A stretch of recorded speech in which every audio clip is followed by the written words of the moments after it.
Hey, what's poppin', Real 16 TV? It's Cuzzo P here, back with another reaction.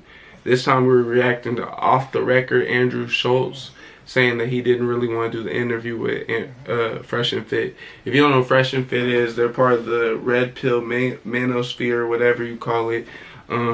Basically, they have a bunch of girls come on their podcast and they talk to them about topics that might be questionable or controversial. Whatever, you gotta go watch their channel to see something about it. But this is on DJ Akademiks' channel. Off the Records is his thing. Andrew Schultz is from Flagrant. If you want to watch the whole video, you're gonna have to go to DJ Akademiks' channel.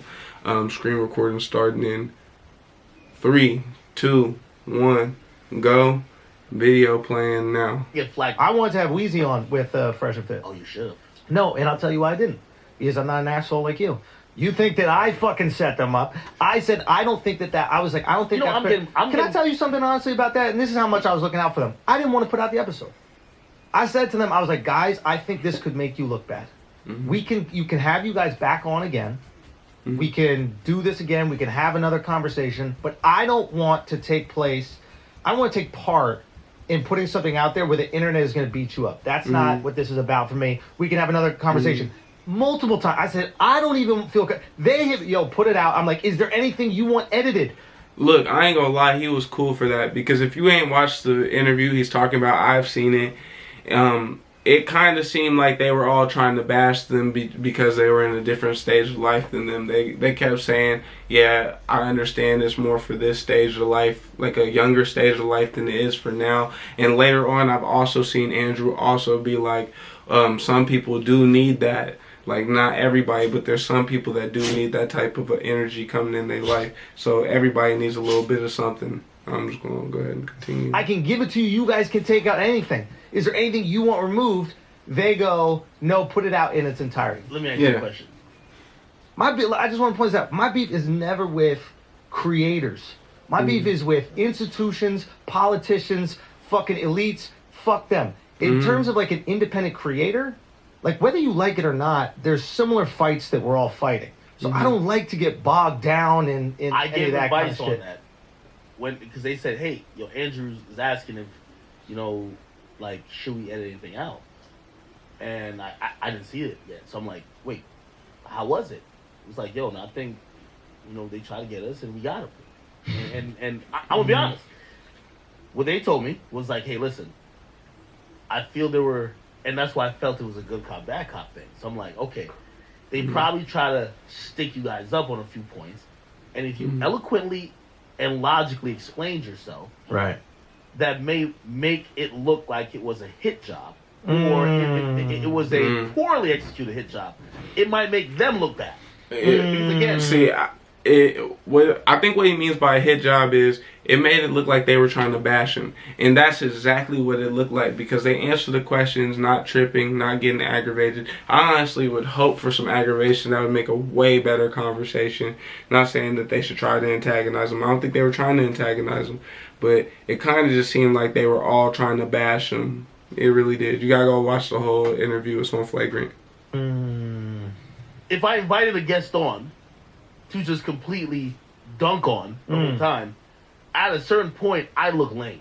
Yeah. Because why invite the guest? Exactly. So I'm like, hey, listen, if you guys felt you did a good job and you don't regret anything, and you guys will know if you said anything that was questionable, if that's not the case, put the whole thing out. Okay. So I thought it was you who were probably having cold feet to say, hey, we brought these motherfuckers in to have good cop, bad cop conversation. No, dude, there wasn't even really a conversation beforehand. I wish we had more of a conversation beforehand. But, I wish I did too. Meaning like the guys. Yeah, right? More understanding. But no. I mean, they asked to come on. They just heard us to respond to the clip and they're like, hey, can we come on the spot? I was like, yeah, if I talk about you on my podcast, please believe. Well, I thought you reached out to them. Like, no, they reached out. Oh.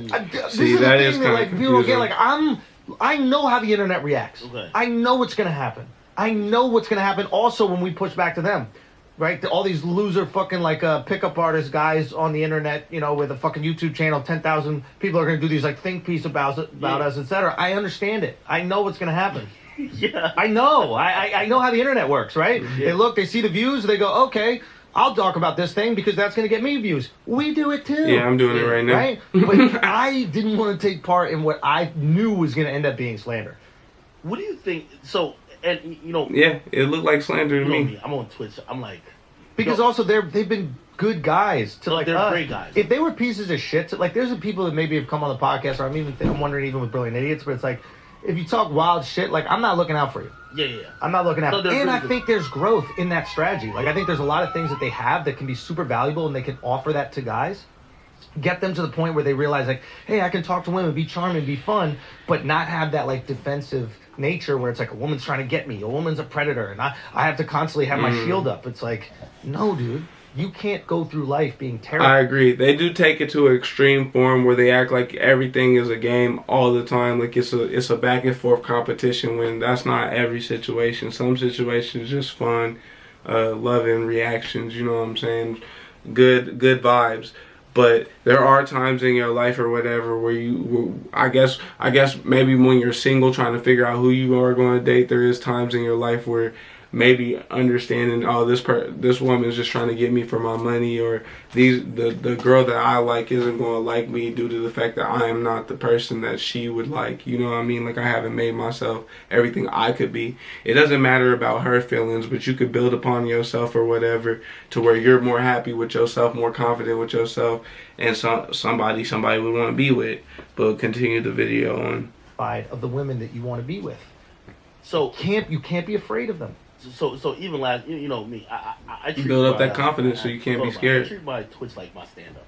Yeah, I love your Twitch. But like you do Twitch the best. Like when I'm on Twitch, I feel like it's my stand-up. So anyway, there was this one guy. No disrespect, like, there's something but called you barely a DJ. Yeah. Right? And the guy's like, yo, check it out. Yo, academics are setting these guys up for failure. Right. Because he's like, first of all, they gave me the credit. Like, I guarantee academics is the one who put them on Flagrant. And here was the whole thing, and this is the conversation I've been starting to have. Yeah. Because I want to ask you. Yeah.